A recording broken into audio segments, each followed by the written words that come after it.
Welcome to Game Over Montreal. I'm here with Laura Saba from Locked On Canadiens, and I think we got a pretty fun one here tonight because if you ignore the third period, that was an incredible game from the Montreal Canadiens. I saw when I was looking at the stream chat before we started, there was Keck Shows says motion to pretend there was only two periods tonight. Third does not exist. I don't think we can ignore it. We got to talk about it a little bit, but let's focus on the good stuff first. Laura, Josh Anderson scored not once, but two times on a goalie. I know, on an NHL goalie, like in an NHL game. Like a I decent think goalie. it is. Honestly, I'll be honest, just the game before, sorry, the show before on Locked On Canadians, which we would be remiss if we didn't really quickly congratulate my co-host on getting engaged. Yes. Congratulations to Scott Matla. Much love to both of you. Very, very happy for you. But real quick, we were talking about Josh Anderson. We've been talking about him recently in many, many weeks, and we're talking about how he really just needs to get it together. There is a lot of bad luck. The effort sometimes is there. Sometimes we feel like he's just trying the wrong things. It's not like he's not trying, but he's trying the wrong things. But you could also tell that there was an element of bad luck in there. So tonight, like the two goals, I really hope it'll bring his confidence back and it'll allow him to simplify his game a little bit. Because when you're trying to do so much and you don't have the talent level to be all over the ice like that, your effort goes all over the place. So I'm very, very happy to see him score. I'm so pleased. Yeah, it's really big. I think the biggest thing for the time, like, is the timing. Yes. Because Josh Anderson, when he was put in the shootout last game against the Penguins, he looked terrible. Like, he did not want to be there. Like, I was He'd given up on really, life.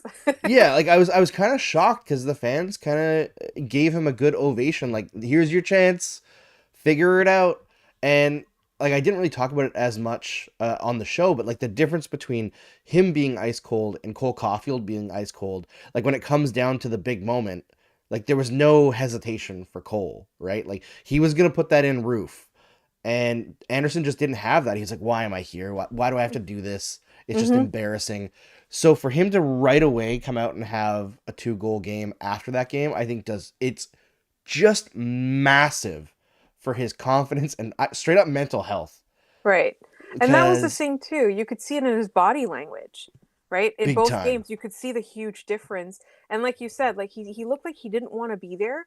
And it looked like he was questioning his entire career path on that attempt, right? Like his entire life choices.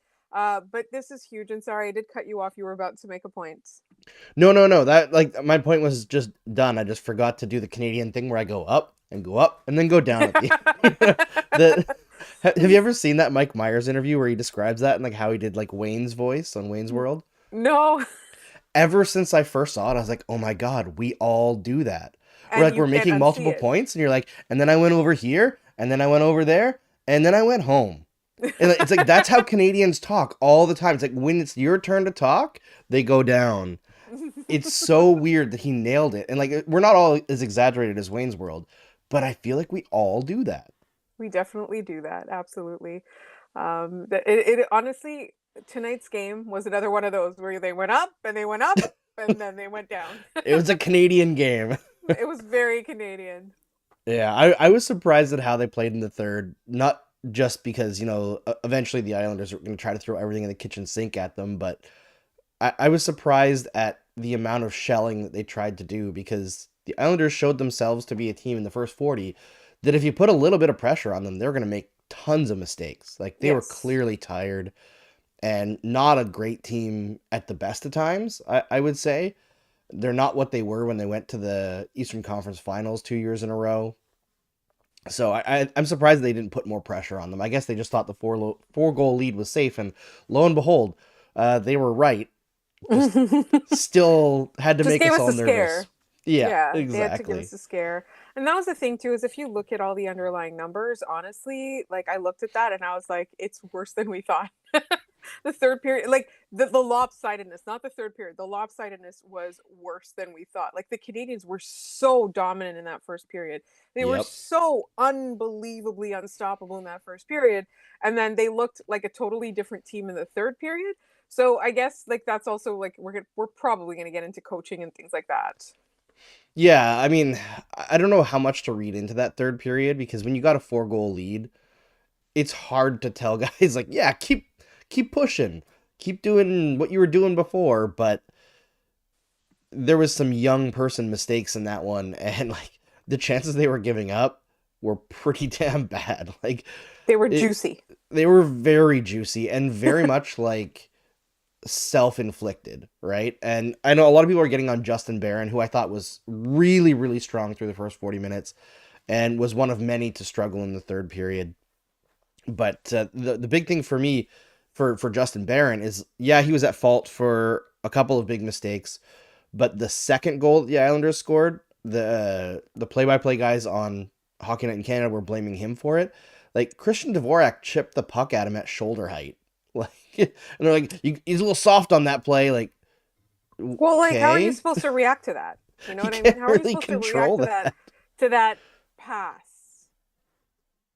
I don't know. Like everyone was discombobulated, like that power play where it was like, okay, here comes 5-0, and it was just like nobody could make a pass. Nobody knew where the other guy was. Like Slavkovsky would win a puck battle on the boards and then turn around and run into Suzuki, and you're like, where were the guys from the last 40 minutes? Like, what's going on here? But overall, they figured it out. They found a way to win. The one good shift they had in the last stretch of the game there at even strength before the goalie was pulled, it was Monahan, Evans, and Anderson. And with a 1 goal lead, I swear to God, they were screwing around and trying to get Anderson the hat trick. Like they all had shooting opportunities. Like, let's go to Anderson. Let's go to Yeah. Anderson. And it's more than just the hot stick. They were like, we got to get this for Anderson. Like, just win the game, guys. I know it's like it's a little bit, yeah, but I appreciate the sentiment. And honestly, that line together, like when you're not trying to make Josh Anderson a top line forward, that line together I've liked through whenever I've seen them together. And obviously, you know how highly I think of Jake Evans on the ice and how highly I think of Sean Monahan. So I find that like I really like watching that. But at the same time, like you said, like they were screwing around trying to get it. Like they're still behaving immaturely, even though they should all know better. Yeah, yeah, and that's kind of one of those things that you trust will work itself out as the whole team matures. Like, obviously, it's Right. not all on the young players tonight. Matheson and Savard had some tough moments in the third period. Again, guys who've been playing fantastic lately. So I find it tough to single anybody out in the third period because it was like a whole team falling apart at the seams Yeah, they'd like while gone the out Islanders put on instead. pressure. It was They like, were hold like thinking on, about their sorry, go I on. don't know what they were gonna do. Yeah. It was every puck touch was like, okay, what's the worst thing we can do with the puck? What is the exact wrong decision? It's like you had one job, let me do everything other than that job, right? Yeah, exactly. And I see a couple of people, Trinka and Keck shows, probably a couple others in here saying that the timeout that Marty called was key. I mean, they allowed another goal, but they did look a little bit less running around with their heads cut off after the Yeah. timeout. And I was hoping after they scored the goal that he would call a timeout. Like I tweeted out right away. I was like, call a timeout, wake these guys up. And he I feel if like he had just like called them over and been like, stop fucking around. I, I mean, if you watch what he says at the bench, it looks like he was just like, just chill. Like, you guys don't have to panic. It's not that big a deal. Like, just we can just play our game. And like, Right. I'm pretty sure he was just telling them to chill out. And it took another couple of shifts, but eventually they started Yeah. to chill out a little. But the funny thing is, as much as the Canadians owned that game for the most part, they ended up trailing in expected goals because of how bad they were in the third period. I love it. Honestly, for me, I did want to ask. I know I'm the guest and you're the host, but I have so many questions for you, Andrew, about this. Not just this game, but a little bit like more philosophically, because Sure. we're seeing like not necessarily things like this particular game, but other things that could fall into the same category or the same class. And I wonder how much of it is because they keep saying that we're like in the beginning of a rebuild. Like they're not coming out, and I understand the transparency and I understand wanting to be honest with themselves and with the fans and everything. And they're talking about, like this is a growth year, this is a growth year, blah, blah, blah. But just the idea that they're not trying to win, like I feel like I wonder if it psychologically allows people not to put their foot on the gas, and I don't know if that's what I'm thinking of it not just from a coaching standpoint, but a front office messaging standpoint. Like, I understand that it sounds really stupid to be like, "We will not accept anything other than making the playoffs." I totally get it. That that's bullshit. But I feel like that attitude kind of permeates and it gives everybody like this idea that like we have time. So like let's just not play 60-minute games. Right? Does Yeah. that make sense? No, I think it does. I think obviously there's going to be different messages being sent to these players from management through their actions compared to like the coaching staff, right? Like I do think that Marty's trying to win every game. Yeah. Like he's trying to get the most out of this roster that he possibly can. And I think the fact that they're 500 without Kirby Doc alone, not to mention all the other injuries, is astonishing. Like with Cole Caulfield ice cold, with Josh Anderson ice cold, like their record really should be much much worse for the team that they are. So there's that, but there's definitely been stretches where it seems like a lot of players are kind of not in it all the way. They do seem to compete hard most games, but I wonder if it's just a natural thing, right? And I don't want to tell anybody how to be a fan because I think that's really not anybody's place, and I really hate it like when you and I were coming up in the sports media industry, Laura, back in like 2010, 2009, 2008. One of my biggest pet peeves was people would be like, "Oh, you're too negative. You got to be positive," because like if you see something, if you see a car crash happening, and you're like, "Well, for right now, the driving's very smooth," but in like a couple of Until the seconds, crash. yeah, until the crash, right? So like I've always bristled at people telling me how to view things, but I find we're 30 games in now. The Canadiens are clearly not a playoff team. They're clearly not the worst team in the league either. It's pretty unlikely they're going to be picking number one unless they get some lottery magic. But I would just suggest to people when they have games like this where they play legitimately well and they're going to win, enjoy it. Yes. And then when they're have games where they're pretty bad and they lose or play well and lose, think of that as a gain Right. because you're gaining in that lottery position, right? So like you're kind of in a situation where you can have the best of both worlds. And I see so many people in this fan base who are just like so paranoid that the rebuild won't work. And they're upset about the draft picks the last 2 years, which again, I totally understand. Totally understand. I'm right there with you on passing on Michkov. But you gotta realize that some things you can't control and enjoy the things that are in front of you a little bit because otherwise what's the point of being a fan, right? Because if it's just causing you anxiety and frustration, just take a step back for a bit. That would be my suggestion. I had to do that as a fan for a long time. Yeah. After they traded PK Subban, I was like, I'm done. Mhm. And I'm kind of back now because there's no stakes and I like a lot of players in this team. But I also see people's point that like the rebuild is not even close to over. Right. And I They think that's need some major allowed. pieces. Yeah. Yes. Absolutely. They need some major pieces and another few advances in development. I don't think it just necessarily stuck on personnel. And one thing that we get, because we were 5 days a week, right?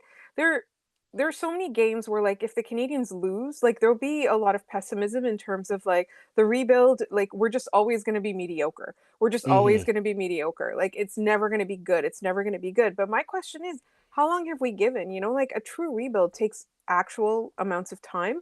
And honestly, like there are going to be bad games. Even if you're an amazing team, you do have bad games. It's not like, Tampa Bay when they were a juggernaut never had a bad game or Colorado never had like last year they didn't even have a great start to the season. It was Yep. appallingly bad, right? So I think everybody just kind of I feel like needs to take a step back and examine what this team is doing to their mental health. And if it is affecting your mental health in any way, if you're not having fun, like then it's like you have to remember it's not that deep. Like the Canadians winning or losing are of no consequence to us whatsoever unless we're betting on them.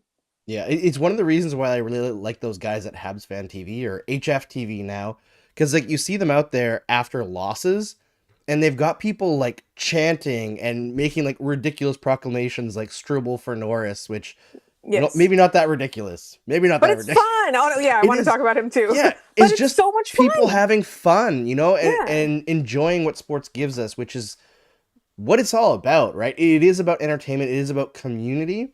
And I feel that's one of the things that I love about this show in particular is I get to see the same names every night. Like I was talking to Kay, 22 Paper Dolls, in our stream chat on Twitter earlier today, and she would mention that she watched an old episode of Game Over from earlier in the season. And I was like, oh, Josh Anderson's definitely going to start scoring soon. It was like game 7 or something like that. And I was like, you notice I don't say that anymore. And all of a sudden he pops 2 tonight. So like, what are the chances that she brings that up before And it tonight's happens. game? Right, Yeah. and it happens, and it's like little stuff like that that you can hold on to during these losing seasons. Because listen, this is season 3 of this show. You've been doing Locked On Canadians for even longer For than almost that, 5 years. Yeah. and most of it's been misery, Yes, a hundred right? percent. Yes. But I do have a request, Andrew. If What's you that? could, for the next few episodes of Game Over, say that I'll never win $1 million. And You then got it. Kay, if you can bring it up on Twitter with Andrew, that'd be really great. All right, Laura Saba from Montreal will never win $1 million. Never She'll win the never million win the dollars. lottery. She definitely didn't win that jackpot 50 million that just got drawn today. Definitely Definitely not. not. That one I know I So didn't because I didn't buy a ticket for that one.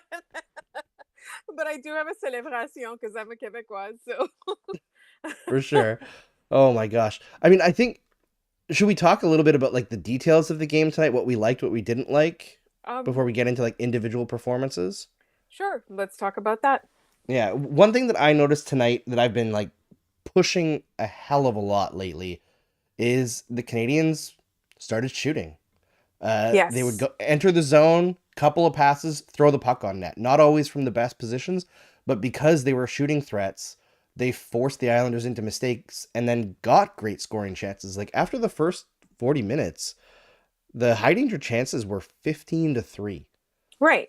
And Like, in order to have high danger chances, you have to have chances, right? And yes, that's you have to something, shoot. yeah. And I find that that goes back into overthinking a little bit in the last few games. Like they would get so bogged down into trying to create, they The forget perfect play. sometimes exactly. It doesn't have to be perfect because what was happening is it was taking the wind out of their sails. Like let's say on the power play or something like that.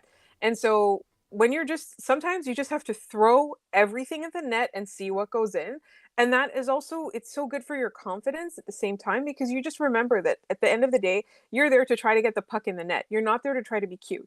You're not there to try to be like creative. You're not there to try to get on a highlight reel. Sometimes you just need to throw the puck at the net or shoot the 100%. puck at the net. Don't throw it with your hands. And that top line finally scored. Hmm. They have been absolutely incredible since they were put together. I did the show with Mark last show, and we broke it down a little bit. And coming into this game, the line was at like 57% expected goals, Right. which But they is weren't going in, incredible. so people Yeah, thought it wasn't working. Yeah. nothing was. But they were doing like literally everything except for putting that puck across the line. Right. So finally, they get one tonight. Slavkovsky almost scored another couple.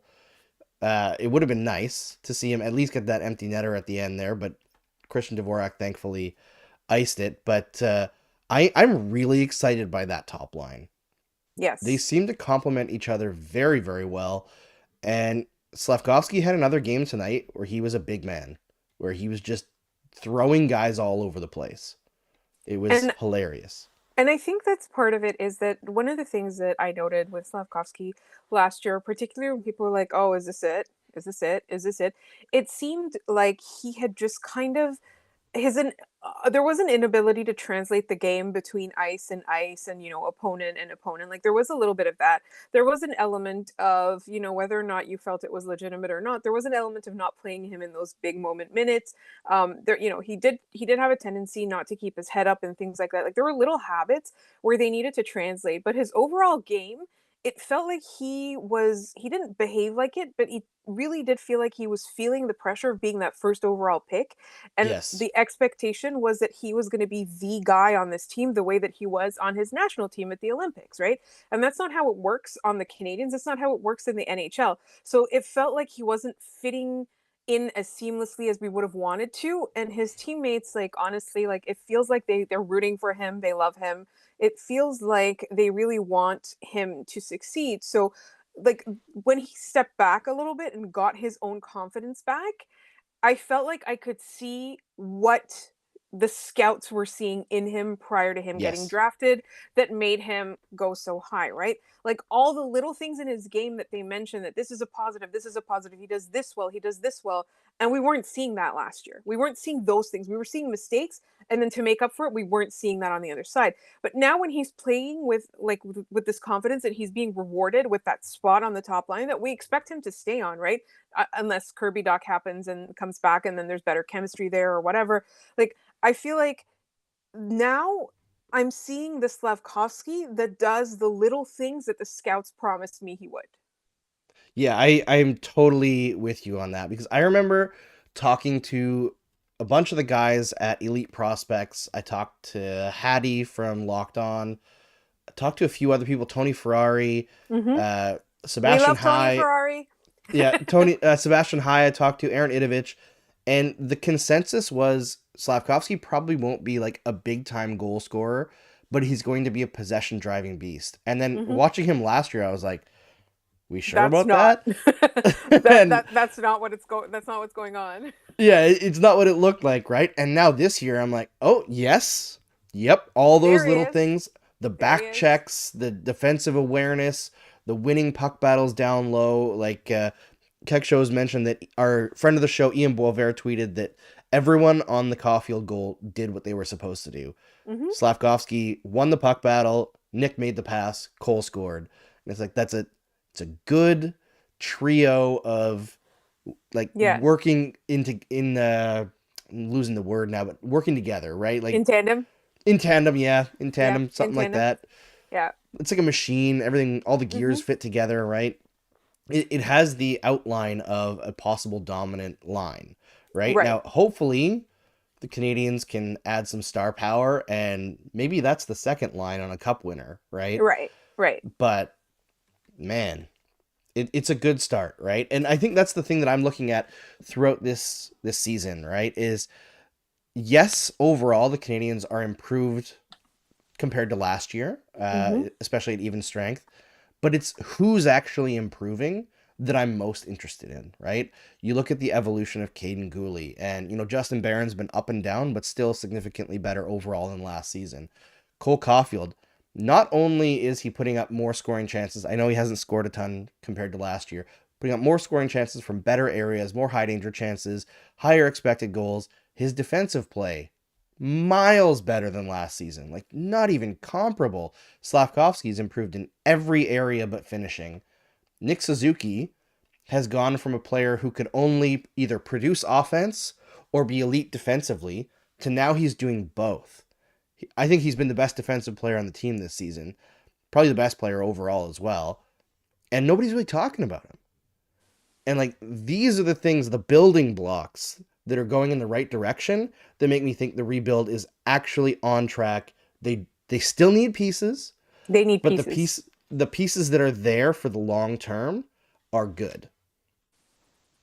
And I absolutely agree with that. And I also think that the elements are getting closer, right? Like each player is acquiring skills or improving skills that are like little elements of what they do, right? Like you can't look at a forward as just a goal scorer or like a passer or a center or whatever. But you look at the little things in their game and you find they're getting better at them, or they're better at covering for their shortcomings Yes. each game. Like that's one thing that I'm always looking out for.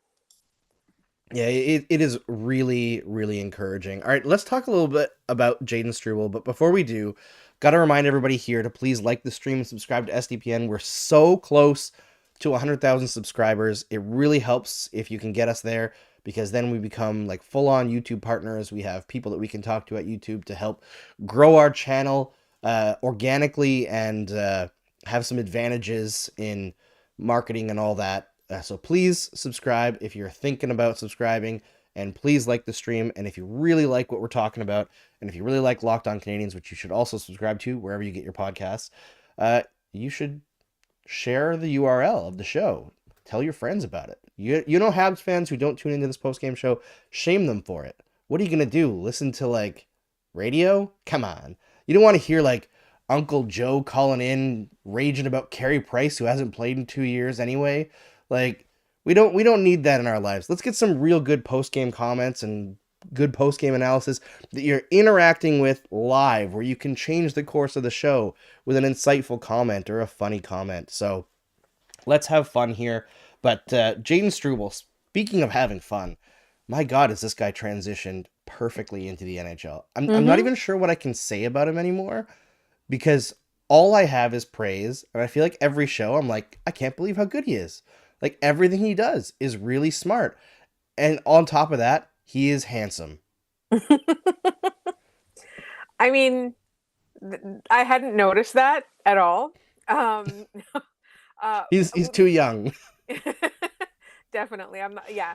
I'm just saying, when he first was drafted and beyond that, my co-host Scott was always in his corner because he always liked him, right? And the one thing that we did not expect was how good he would actually be at defense because he is physical. He's got like Scott has said like he's one of the most physically gifted people that he's ever seen, which just means, like he's got that presence there. And in terms of the finer skills, like we weren't sure if they would translate, and the decision making, we weren't sure if they would translate, right? Because Jordan Harris, his teammate for a while, right? Um, you could tell right away when he's on the ice how smart he is at hockey. Like Yes. that's what shows about him, how calm and smart and how good he is at decision making. But with Jaden Struble, he didn't seem to have that kind of refined play in the NCAA, or we weren't seeing it in the amount that we were exposed to him, right? But now you're seeing that in game, and he's not going to be one of those offensive defensemen that, like he's always the quarterback of your power play or whatever. But when you watch him in a defensive play, you think, man, I underestimated this guy. 100%. Like the way that he's able to jump in plays and finish them off, I didn't expect that. He had people talked sorry, talked about him as if he had like all this raw skill, and I don't know if he's necessarily the most skilled player. He just knows exactly what he's capable of and executes it extremely well. So it's like he's kind of like a middle tier skill level guy, but he does everything pretty well. He's like a defensive Craig Smith. Like Craig Smith was a guy that nobody really talked about in the NHL for years and years and years until he joined the Bruins and the Bruins get a little bit more press. But on the Predators, he was a fantastic player for a long time. And people would ask you, like, okay, what's Craig Smith good at? And you're like, I mean, he's not great at anything, but he's good at everything, Right, exactly. right? He's And not that's kind elite. He's right. not elite, But but he's when you good. add all those good qualities together, it actually produces elite results, Right. which It's is crazy. complete. He's complete. Yeah, and Yeah. that's what I see in Jaden Struble. And the fact that he's doing it right now as a rookie, jumping into a season, a quarter of the way through so seamlessly. With also constant injury, so the lineup is constantly shifting. Yeah, it's really, really impressive. And every game I wait for him to get rattled, and it's not happening. No. I have so much respect for his like mental toughness, for his ability to play under pressure. Like this is not an easy market and not an easy team to play for, I would argue either, with how rough they are defensively at times. So Yes. I'm continually just shocked at how much Jaden Struble is able to accomplish on the ice every night. And again, I believe that pairing was their top pairing tonight in terms of expected goals, shot attempt differential, all that. Yeah, Right. Struble and Kovacevic had a paltry 86% Oh. expected goals tonight. Wow. It's okay. It's okay. Those two, honestly, those two are potentially the two of the most underrated players on the Montreal Canadiens at this time. I'm sure Jaden Struble will get rated eventually. But one of the things that I wanted to talk about, because you're talking about the defense and stuff, like I want to circle back in corporate speak. I am the kind of person who says circle back now. When you were talking about the top line and how every person did what they were supposed to do, like I think it was Ian Boisvert's comment. Hi, Ian, if you're listening.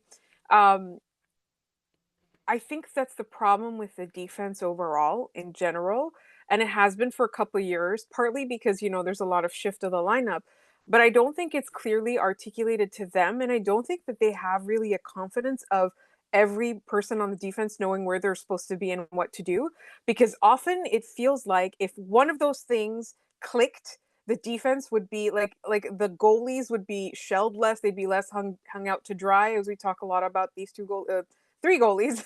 Three, we still have three goalies. But it feels like that's the element that seems to be missing on defense, is that there's players that are good, there's players that aren't that good but aren't terrible, and then there's like injuries and things like that. But like if you play David Savard in a role that he's supposed to play, then you don't have David Savard struggling, or you don't have like, and Yeah. he's not even struggling. Like he does what he does very well, but you have to put him in the right place, right? So I feel like that's an element that's been missing on this defense. And it just, I don't know how they're going to get there. Like, I don't know how they're going to make it so that each person knows their role and plays their role correctly. Yeah, I think for some of the young kids, it just comes down to experience. Like, Caden Gooley right now is in a slump for whatever a slump would be for Caden Gooley, right? I think he's started to work his way out of it already, but I look at him and like still even in his slump, a lot of the bad plays from him are like he goes to make a clearing pass and he fans on the puck and it becomes a turnover. It's not necessarily a bad decision. He's made a couple, but usually he's still making the right decision. Whereas like Justin Barron just has like brain farts now and then and does crazy shit. I feel like the Canadians, their biggest issue defensively, and this goes to exactly what you were saying, when they turn over the puck in their own zone, it's like everybody panics and they don't know where to go. And it's just this huge mess in their own zone. And it's a huge shift where either they get scored on or it's like 2 minutes that they're stuck on the ice. And the other thing is zone entry defense. They're way too soft at their own blue line. They concede it way too easily, and it leads to a lot of rush chances. And I find a lot of teams will cross the blue line, send a relatively non-threatening shot on one of the goalies, get a rebound, and because they carry speed in, they end up beating the defenseman to the pucks, or like at least making it a 50-50 battle when it should be like 80-20 in favor of the defense, just based on positioning and what you can get away with in the defensive zone in terms of infractions, right? So those are the two things that they need to work on the most, and I do think a lot of that is systems issues. Whether that's something that Marty hasn't keyed in on yet. You know, we heard him talk in his first year about how he has a binder of stuff that he needs to teach everyone, and it's going to be a slow roll. Maybe that hasn't been fixed yet, but I didn't like last year when it was very man-on-man defense, and you had like Caden Gooley up at the point and Cole Caulfield standing in front of the net trying to fight like a 6'5" Paige Thompson or whatever. Like that doesn't work. So they're not doing that as much this year, which is an improvement, but the actual defensive improvement team wide hasn't hit that much yet.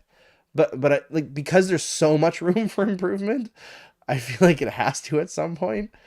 And That's a there's a lot of great, guys who aren't long for the team who are big anchors defensively as well. right. So I have hope that some of it will kind of naturally fix itself through guys like Joshua Waugh coming up and being a permanent NHLer, and Arbor Xhekaj coming back up. You know, like Hmm. he adds a different element that makes the defense harder to play with, harder to play against. Um, I would love to see this team with Jaden Struble and Arbor Xhekaj both in the lineup. I I, know. I how many really hope it times tonight happens. did you count where guys engaged Struble in a battle where they expected to win the puck and he was just like, nah? Like it was a lot. He Like was, teams yeah. don't know him yet. They don't know how strong he is, And they and know he's a rookie, so right. So they yeah, think they they can think just he's get one over on him, right. and he just shoulder checks them out of the way. It's crazy. And he's just like, I will not be exploited. Yeah, I will not be overpowered, you weakling. I Like I think it was exactly. who's the guy that they got from the Leafs? I'm blanking on his name now. That they signed to a crazy long-term contract. Who, the Islanders? Yeah, the Islanders. He's a center. He's like 6'6" or something. Oh my God. Swedish guy. I'm blanking on his name now. Oh, But let's see. I got the yeah, Islanders open here. Engvall, right. Pierre Engvall. He tried to outmuscle Struble at one point. You know, he's got like 5 inches in height on him, and Struble was having none of it, and he just pushed him away. And I think the same thing happened later in the game with Slavkovsky too, where Slavkovsky was like, "No, not you. You don't get to. You don't He get to was just talk to like, me." yeah. He's just like, I don't have time for this. But that's an interesting other point that you bring up, because I think I don't know if it's the same for you guys. Like for us, like I usually listen to to Game Over the day after, right? So a lot of the times because right after the show, we're recording our show. So I don't get Right. to be in the comments with people unless it's a weekend. And so I wonder if you guys have the same thing where like we are seeing a lot of people having given up on Marty. And I think like I would say that Marty right now is still inexperienced, right? I think it remains to be seen whether or not. But I would say that right now, whether it's coming and it's in the binder or and it's going to be tried or not, I feel like tactically and strategically Marty right now is not there. And people are seeing that. They're seeing that he's a good motivator. And I think he is still a good motivator. And the players love him and they would run through a wall for him, blah, blah, blah. He cares about their psychological well being. He wants them to have fun playing. He wants them to want to be winners, right? Like he cares about that aspect. And you are seeing a little bit of that. But tactically and strategically, like he still isn't there yet. And I Yeah. wonder, like for me, like I've been saying on the show, it's just inexperience. Like you have to give him like he literally came in from nowhere. He was not coaching. He was coaching in whatever it was, a kids team. But he like Like every Bantam other or coach something. yeah, like every other coach we see, it comes from the junior ranks or another NHL team. So like we have to give him time because I don't even think that he's tried even like 1% of the things that he's wanted to try. But I do worry sometimes that maybe it is all the psychological aspect and not the tactical aspect because a winning coach needs both. Yeah, you're 100% true. You're 100% right. I have to commend your big brain bringing to this because I feel like most Habs fans are like, be patient with Slavkovsky. He's still developing. And Laura's like, be patient with Marty St. Louis. He's still developing as a coach. And I He think is. I know like Mark is very much on the idea that like St. Louis isn't going to be the coach that takes them into the playoffs event. Like he's going to be the development coach and then somebody else is going to come in. I completely disagree. I see Marty as very similar to Rod Brindamore, who also was not very experienced when he took over in Carolina. I believe he was an assistant for like 1 year or 2 years. I think what's going to end up happening is like Stefan Robida, for example. I actually think he's doing a really great job with the development of the young defensemen.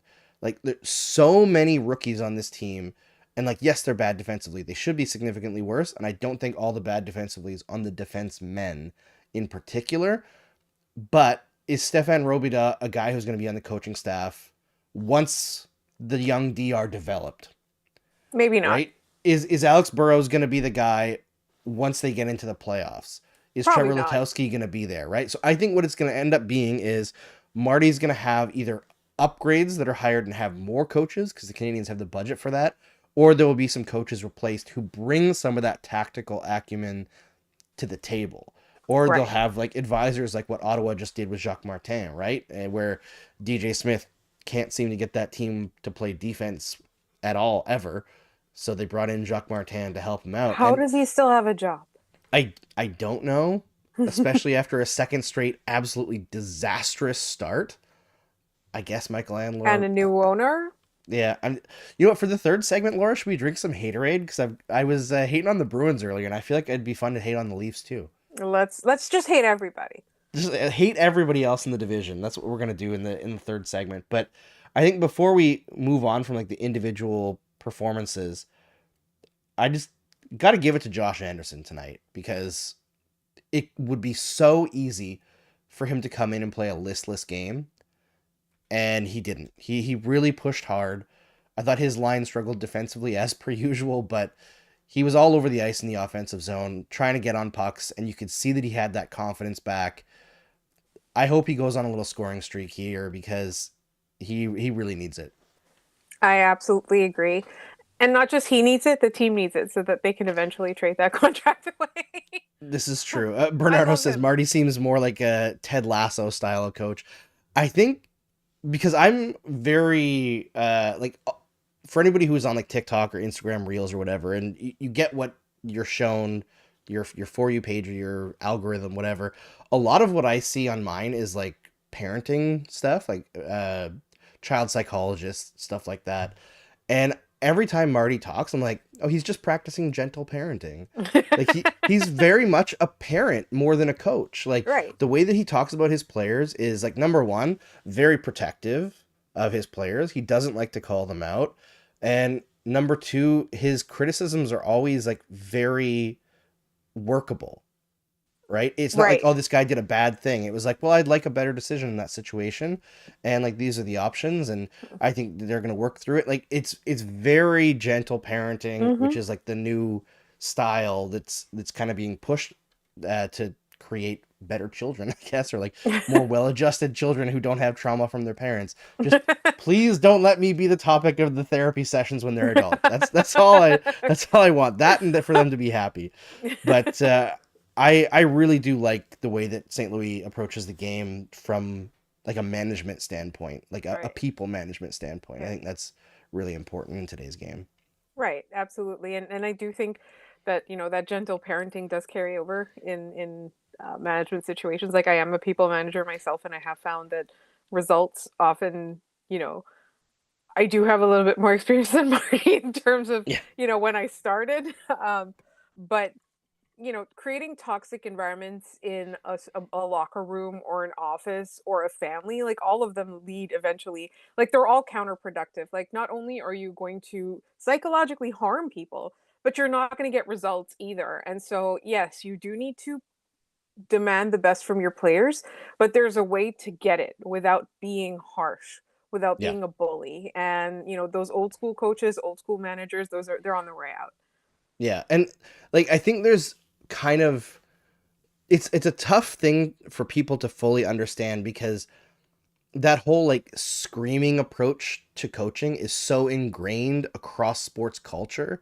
They're like, oh, if you want somebody to be the best that they can be, you have to challenge them. You have to push them beyond their limit. And like to some extent, there is some level of truth to that, right? Like I've been boxing at a gym for a little bit over a year now, and I was talking to my coach a couple weeks ago, and he was saying like most people don't need to be screamed at. Most people need motivation in different ways, right? Or you can tell them like what you need to do technically, and they'll work on it, and they'll get there. And then there are some people where like it's a very fighting gym thing where somebody comes in and they want to like spar with somebody, and they just go like too crazy on somebody who's a noob, right? And then they're like, okay, put that guy up against like one of the teachers, and they just kick the shit out of him.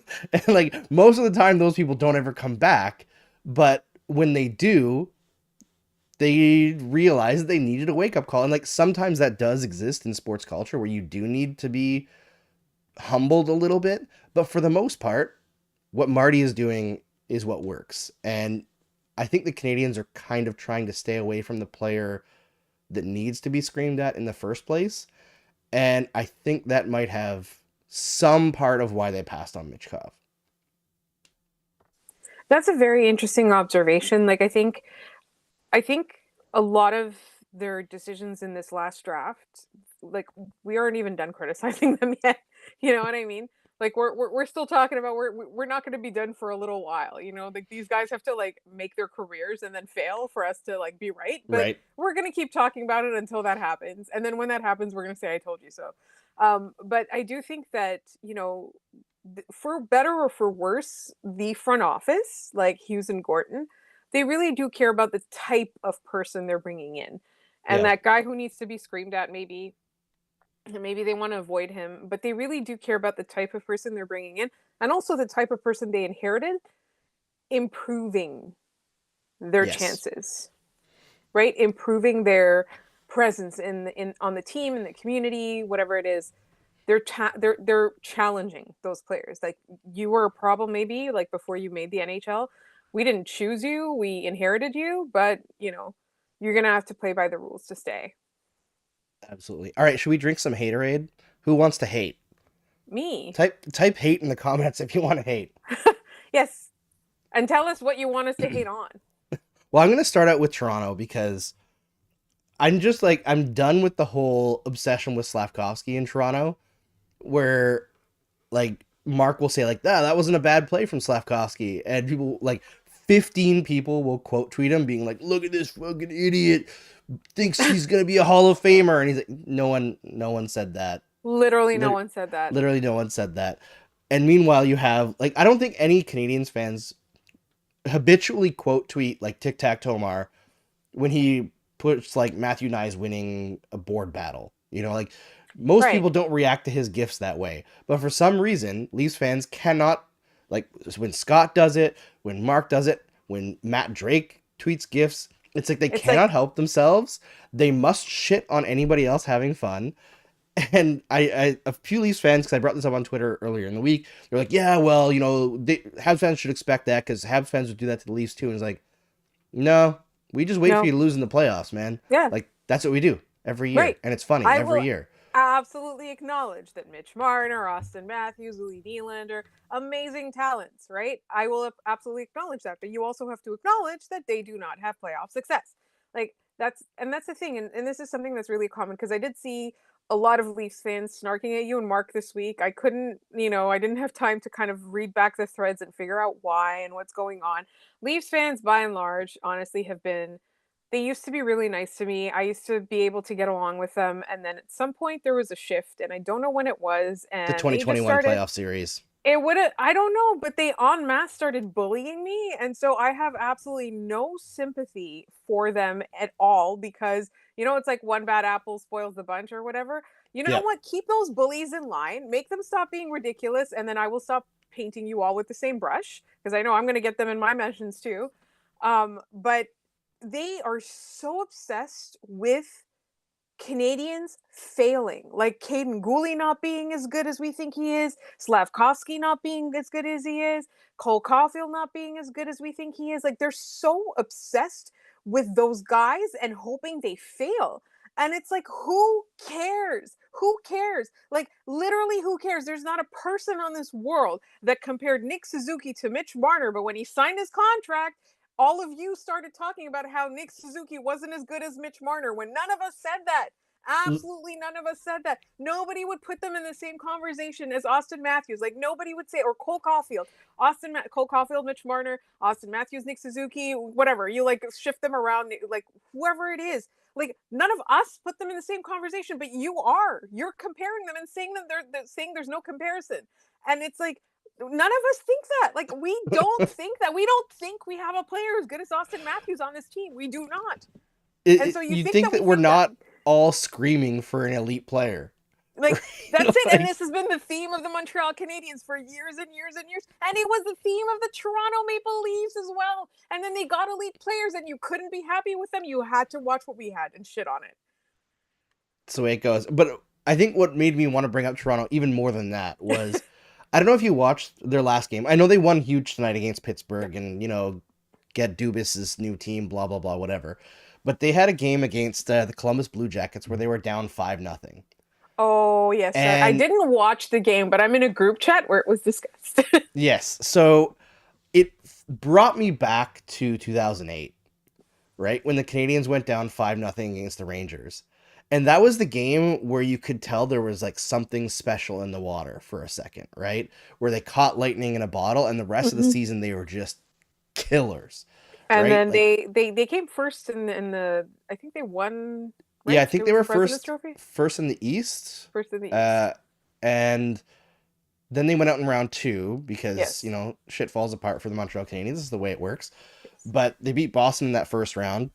I think that was the same year. It was like you played your own division 8 times and they beat Yes. Boston 8 times. It was They such a did. fantastic year for It that. was so fun. It was so satisfying. And I remember like still to this day, you watch highlights of that 5-0 comeback and the Saku Koivu shootout winner. And it's just like And him and it Kovalev it hugging. feeds the soul.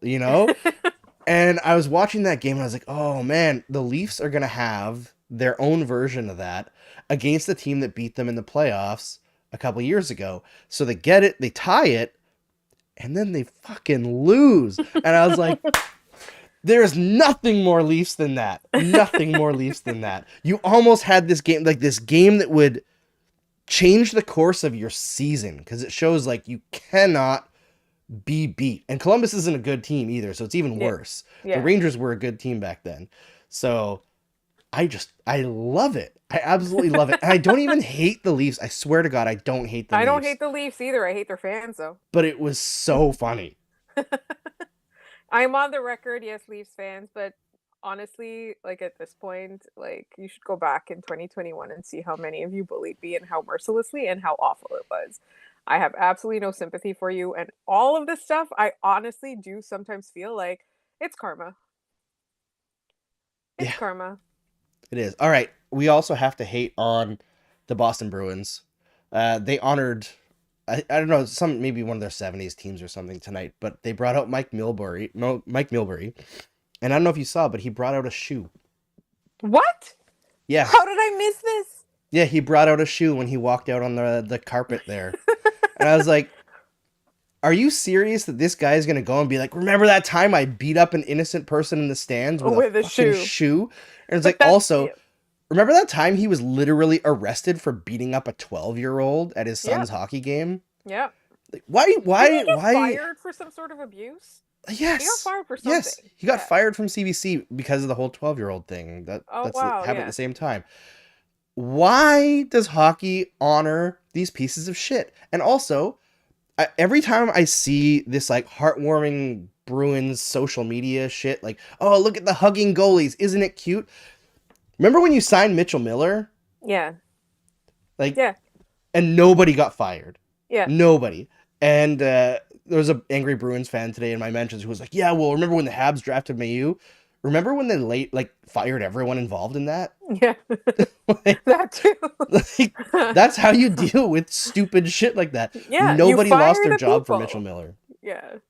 That's it. And honestly, like with even with Mayu, like the Canadians seem to like really be extremely pushing hard on him to like be influenced by the Nick Suzuki's of this team, right? They're like when he was here, they like paired them up and it's like, they're trying really hard to kind of I understand that a part of it is a PR rehabilitation of his image, and that's like Sure. I'm cynical enough to understand that.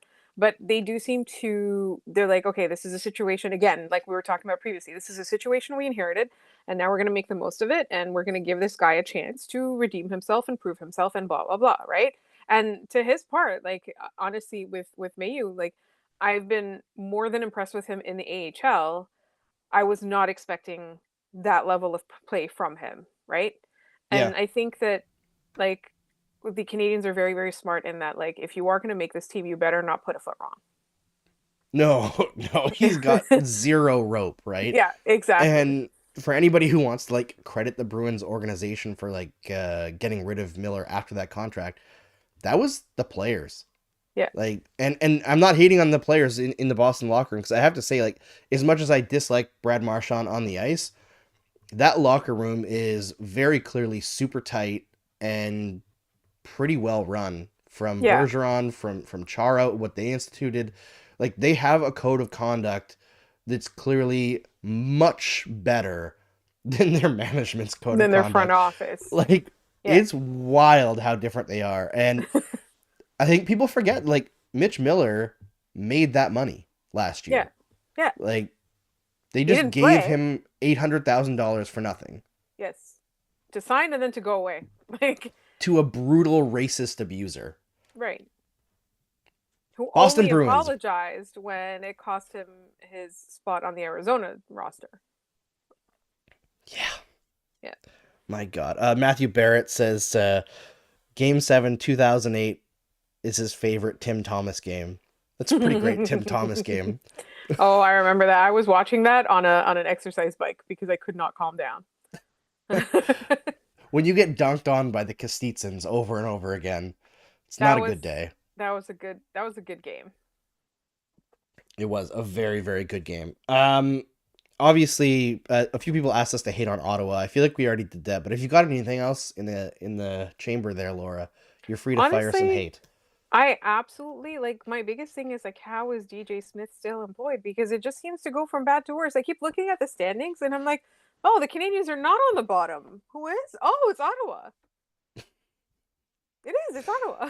Yep, And it is wild. every time, like, cause like when I go to work, like on the elevator, they have like those tickers and stuff, and they put like the standings for each division, and then I wait for like Ottawa, and it's on the second page because they're so low. That's fantastic. A second page team, the The Ottawa second Senators. page team, yes. Oh, that's brutal. 3 years the rebuild's been over, apparently. Yeah, Oh, I thought it was Rough. over 5 years ago. Is I it thought it was 5 years? done. Oh my God. It's Honestly, been a the rebuild's while. been over for so long, Andrew. Yeah. The I think, rebuild was over before one of your kids was born. oh my God. Maybe both. Maybe both. Maybe both. Dylan's 6 now, so I don't know about that one, but Maybe it coincides. yeah, maybe it just coincides. But I think that's also like a cautionary tale. You look at like how tough it's been for Buffalo to dig themselves out. Detroit is still so far away. Hmm. And for anybody, like I know the losing is hard to take. It's why we have to really have fun when they win right now. But this is not close to being over. Like if the Canadians get Macklin Celebrini, then maybe it's close to over. But you kind of have to get lucky, right? It's not looking good for Macklin Celebrini. I'm No, sorry. it's not looking good right now. But I do I'm think, sorry, listeners. yeah, the last third of the year with Doc not coming back and Sean Monahan will definitely be traded. That's going to be a rough stretch Yeah.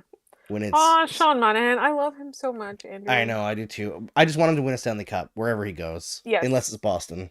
If the Habs have to trade him, please trade him to the biggest contender. Colorado Avalanche. That's where I Yes, want him to please. go. That would be great. I'd love to That'd be see Arik fun. win another cup there too. For those who don't know, Absolutely. Arik Parnas, who's the head of analytics for the Colorado Avalanche, used to work with me and Laura at Habs Yes. OTP. So Yes. really fun to see him win a cup a year, 2 years ago. So that was really fun. But yeah, let's take some questions from the chat here. Laura hasn't been on the show yet this season, so I don't know if she hasn't been a part of this yet. We now do like a No. little press conference at the end. We do? Yeah, take a few questions from the audience. So we'll see what they've got in store for us here. Ben Dawson says the Pacific Division is horrid. Yeah, it's really bad. I mean, the entire West is pretty rough, honestly. Like, there's Other a couple good than, teams, but yeah. Who it's other than Colorado's good? Vegas, Oh, yes. Yeah. Dallas. Dallas is always like that team that you don't think about, and then it's like, oh, they were third in the league Yeah, last year. and Dallas is still playing well. I think Jason Robertson has been like as cold as Caulfield in terms of converting his chances so far this year. He's got 9. Mm. But I mean, for Jason Robertson, you're expecting like a 40, 45 goal season now. He's such a dominant player. So, Hmm. and I would say Edmonton is good if they can get goaltending. Oh, LA is also really good. Oh, I forgot about LA. LA is like a dark horse to me, like a winner, a dark horse cup winner this year. LA Really makes me great. mad, Laura, because they were so great, won 2 Stanley Cups, said they were going to rebuild, kind of sucked for a little bit, and then they rebuilt, but most of their prospects that were supposed to be great never really amounted to anything, but they're still good. What the hell is this shit? I mean, Byfield's It's now looking not really good, but fair. It's it's not not fair. fair. It Yeah. doesn't make any sense. Byfield is also one of those players that like didn't look as advertised very early in his career and his when he made the NHL, but now you're like, oh, that's what that was about. Yeah. Yeah, it's a weird one. I know they shifted him to wing, and he looks really good now, but I'm surprised that he didn't get a chance at center before they brought in Pierre-Luc Dubois, who hasn't been great, by the way. It's been a And that's rough been interesting too, because like you would think with that 1-2 punch, and right? Dano. Like honestly, well, that's the thing with 1-2 punch and then Dano. Like imagine Philippe Dano, like he's playing on the third line, I think it is, and I think it's Dubois actually on the third line right now. who's well, it's is it Kopitar, Dano, then Dubois? Yeah, I think so. Because I would assume it's Dubois, Kopitar, and Deno. Okay, I guess Deno's not playing on the third line, but like I looked at it and I was like, he hasn't taken a step back. Like where's this decline we were supposed to see from him?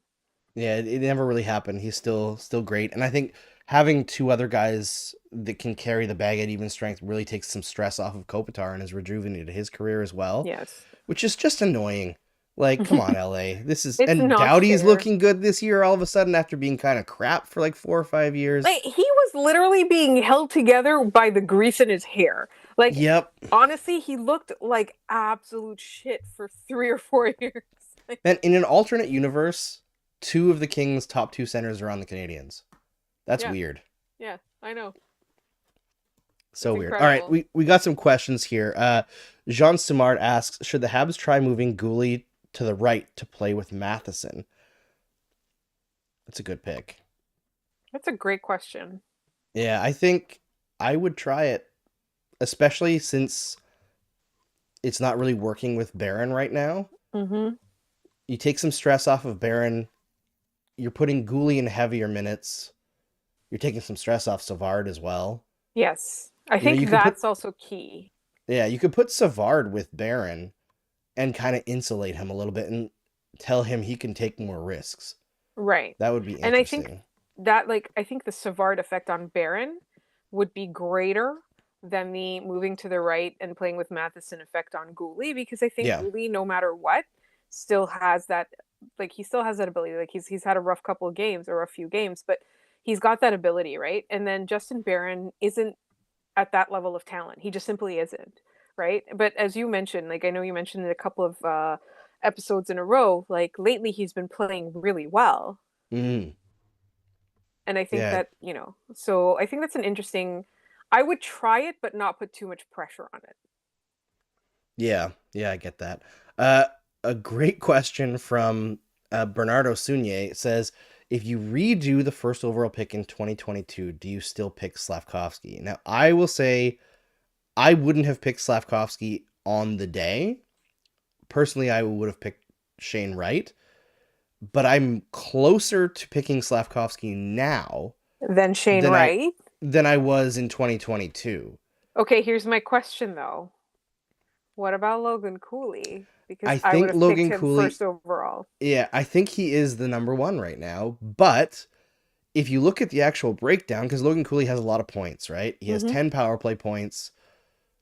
At even strength, Slavkovsky's actually outproducing him.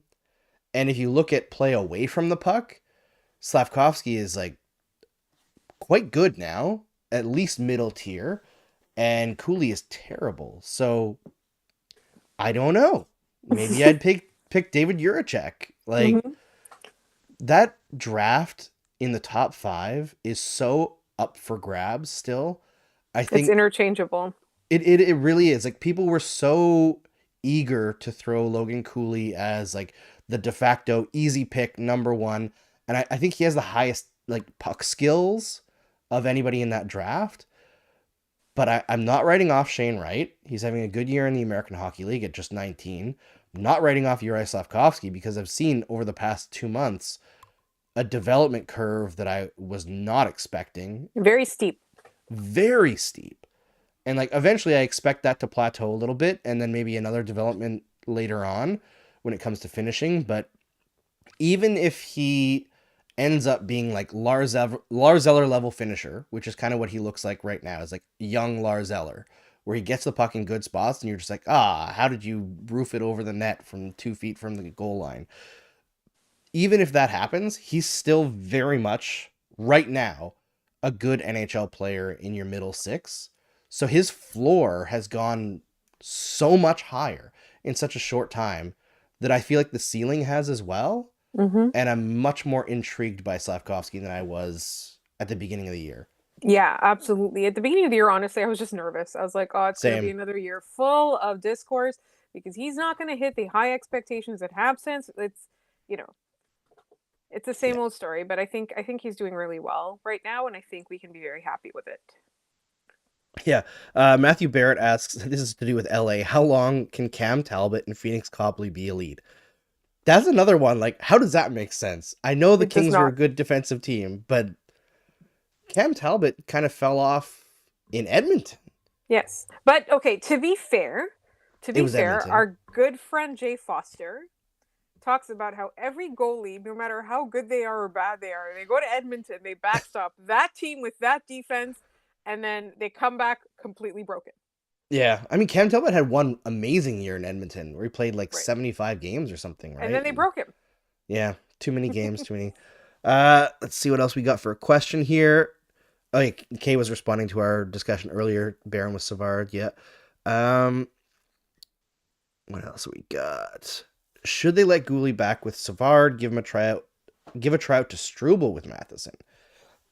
I think Gooley has become too good of a player to put with Savard now. I feel like Savard's like teaching for the young kids is more in like practice in the locker room now. Hmm.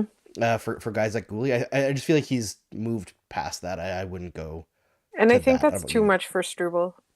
Yeah, I like as much as we sang his praises for like 20 minutes at the beginning of the show, but I think it's a lot. The expectation is too much.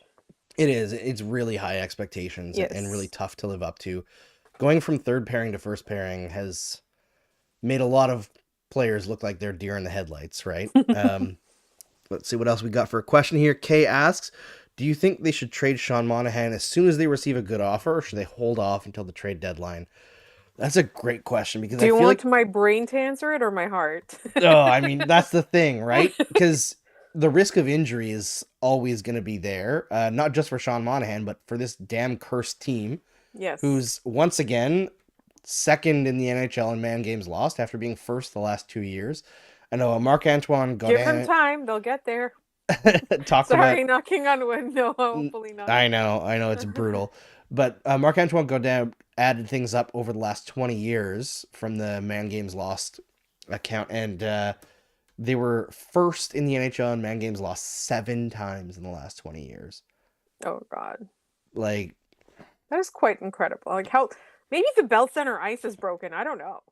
I don't know. Maybe it might be Could be one of those wrong. like an artifact of having an undersized team. Yeah, that could be it too. I don't know, but usually, like if you look at statistically in the NHL, undersized players usually get hurt less because they're a little Hmm. bit better at avoiding hits, and big players get more like knee injuries because like you make a move and you're dragging your back leg more. You have a wider stance, so you get more knee on knees, more you get hit more because you're bigger, a little bit slower, a little bit easier to line up. So I don't know, but it's such a shitty thing to deal with organizationally. Because how do you ever truly plan for anything when you're first or second in men games lost? Like no team wins like that. What else we got here? Jean Smart asks, when Newhook comes back, where do you slot him? Ooh, Hmm. I Kind of have mean, to shoehorn him into the second line, don't you? yeah, I think. I mean, Yoel Armia is not going to stay there forever, Right. right? I Right. do think he's playing fantastic hockey right now, though. That terrible play at the end of the first period, notwithstanding. I But even forgot about that. yeah, he's been great lately. Hmm. Like Can't I complain. know everybody hates him, and I've shit on him lots before too. But I don't think people he, hate him. I think people just don't think that, they don't think he's worth his contract, oh, I think which a I lot of think is people really hate him specifically because he looks like unengaged when he's not playing really. well. Yeah, yeah, especially like old school guys who want a big guy to Oh, hit and stuff yeah. because he's a big gentle giant out there, right? Yeah, he's not going to So hit people, but that's not his job. yeah, he Someone wants to else's hug. job. Where's Arbor Jackeye? Yeah, a lot of people are missing Arbor Jackeye for I sure. miss him too. I think Um, honestly on the Monahan line, I know Anderson scored twice tonight, and I don't want to like denigrate him because he's finally off the schneid there, but Newhook goes there. I think both of those wingers are not second line wingers Yeah, with Monahan. So Newhook can go on either side, doesn't really matter. but he's going I to be think away for a while, so let's worry about it yeah, when we get to it. that's true. He's like slated to come back in like February or something. Yeah, like hopefully before the trade deadline, but we don't think so. We think Yeah. they're going to miss the opportunity to trade Newhook, is what we thought. You mean Monahan? No, Because they're not going to Newhook. trade Newhook. They're not going to trade Newhook. You don't think? No, they just signed him. Like at Wait, the beginning, who am they I just traded thinking for him. of? Tanner I don't know. Pearson. Oh my Tanner God. Pierce. I was just mixing up. Oh my, please don't tell either of these players that I mixed them up. Definitely don't clip that. I also Oh think they my do God. miss Raphael Harvey Pinard a lot. I know he hadn't scored yet Yes. this season, but one of the better No, he's defensive definitely players on the got, team. yes. He's definitely like got like the effect of him not being in the lineup is felt. And Yeah. nobody tell anybody that I mixed up Newhook and Pearson. I knew who you were talking about when you said when he comes back, like where do we put him? Like I wasn't gonna put Tanner Pearson on the second line over Josh Anderson. That's not what I was doing. That was Newhook. But when we were talking about return, like I mixed up the two returns and like why I wanted them to come back. It's all good. It's after 11 p.m. Eastern time. Nothing we say is actually that focused anymore. It's not real. Yeah, Alex Fortin says Armia says seems to be on the way back to the top of his game. I think that's the big thing. Like we're talking about Monahan being traded. If I were the Canadians, I would be clipping every good play that Armia makes and just sending it to every team in the NHL. Like, look at this guy. He's 6'4", 220 pounds. He can shoot like through the net. Don't Yes. think about anything else. He's a good Mhm. defensive player, great on your penalty kill. And look, he had this great playoff run in 2021. He can help you. Don't ask me how many years are left on the contract. Don't. It's Or okay. how much Don't it is per worry. year. I Don't mean, worry about that. yeah. Just trade for this guy. Those But are just numbers. yeah, I think trading Monahan now is the smart thing. Like if you have a great offer, Before he gets hurt. but I feel like it sends such a horrible message to the team Yes. at the same time. Yeah. It's a really tough one. It sucks. Yes. We're gonna have to part with players that we actually genuinely like, but that's kind of what they have to do. Let's see here if there's any more questions. I don't think so. Oh, Jean Samart says, "Is Dvorak redeeming himself in your eyes this year?" I know he got the empty netter tonight, but I have to say I thought that I mean Armia is not on that line. It's Jake Evans, hey? I don't know Mm-hmm. why I thought Armia was. So Armia is playing with Gallagher. I thought Mm-hmm. Armia and Gallagher have been playing really great hockey, and Dvorak's also there. That's how I see him. I haven't felt that this year he's been pleasantly surprising me in any way, and I just mostly chalked it up to, him being injured at the beginning and like trying to recover from that, and that he's the odd man out if you look at the centers. Assuming Doc was healthy, like he would have been the odd man out. It's a good thing they didn't trade him before the season started. But like I haven't been positively impressed by him this No. season in general. I'd say he's not as big of a black hole defensively as the previous 2 years. That's good. But he hasn't put himself into like trade bait category. Correct. So he's another guy that the Canadians like. He's not part of the core, right? He's not. Mhm. Evan says his attendance is noted. Oh my god, that is such a good comment. Such a good comment. That is fantastic. He's marked as attending on the Yes. school sign up sheet. All right. I think that's all we have for questions for tonight. I think we've gone super long. We love everybody who tunes into the show. It really makes our day. And please go check out Locked On Canadians as well. It's a fantastic podcast with two of my best friends and two great Habs analysts who really care and are super passionate. And make sure you follow Laura on Twitter or wherever else you can find her too, at The Active Stick. Laura, before we go, anything special you wanted to talk about? No, not really. I'm so happy to be back on the show. I know it's been a while. I've had a little bit of a busy time in terms of travel, and I do have some more travel coming up, but I promise to be back at least twice this season. Let's do it. All right. Kay mentions that Dvorak's the guy in the university discussion boards commenting, "I agree," to get the participation mark. That is so good. It's so mean, but it's so accurate. It's so good. It's the person like who like doesn't say anything for the entire meeting and then unmutes themselves to say thanks guys before logging off the meeting. He's that guy. So true. Oh my I've been that gosh. guy sometimes, I gotta say. Yeah, I feel like I'm that guy in the SDPN sales meetings. So I'm like, I don't know anything about this, but I'm glad to be listen. informed. And then you're like, thanks guys. Have a good day, everyone. Nice to see everyone on Google Meet. All right.